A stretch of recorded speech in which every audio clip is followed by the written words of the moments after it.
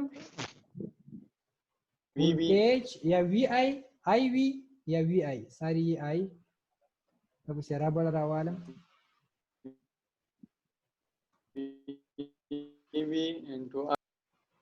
into IB this is called VIB अभी IB आपके साथ किस चीज के बराबर होगा पावर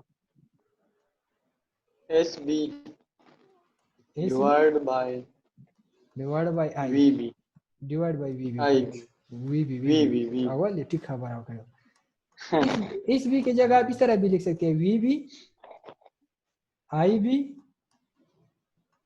divided by VB ठीक है सो ये आपको क्या शो करता था ये वही बात थी यस सर कि ये देखिए अगर आपको क्या चीज दोनों हो करंट और सारी वोल्टेज और पावर गिवन हो तो आप करंट इस तरह फाइंड करेंगे I B is equal to SB divided by VB which is equal to VAB ये A क्या है सर ये I नहीं चाहिए था सर I ये A जो लिखा है इसका मतलब है एम्पेयर ठीक है उधर मैंने I लिख लिया और आपकी जो बुक है वो इसको एम्पेयर बोलते हैं VA का मतलब है वोल्ट एम्पेयर इसका यूनिट है वोल्ट एम्पेयर यस सर तो ये वोल्ट एम्पेयर अगर आप लिख यूनिट्स पे वो वोल्ट रिप्रेजेंट करते हैं यस सर फिर आप VB और IB ना लिख ली V एम्पेयर का मतलब है वोल्ट एम्पेयर अभी ये सारा बेस में क्योंकि वोल्ट एम्पेयर एक यूनिट है yes sir so VAB divide by VB so IB का मतलब है करंट इन बेस SB का मतलब है VAB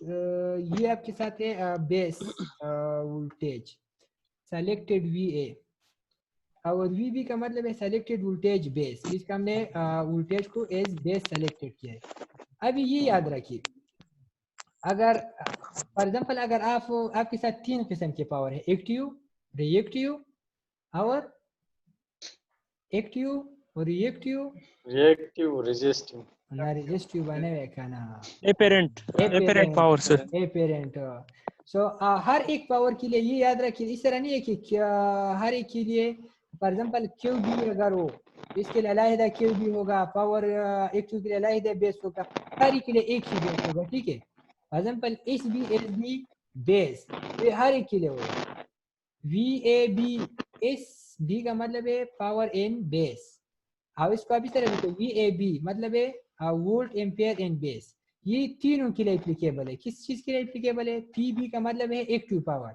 QB का मतलब है रिएक्टिव पावर VB IB का मतलब है एपेरेंट पावर सो ये इसके लिए भी एप्लीकेबल है इसके लिए भी एप्लीकेबल इसके लिए भी एप्लीकेबल है ठीक है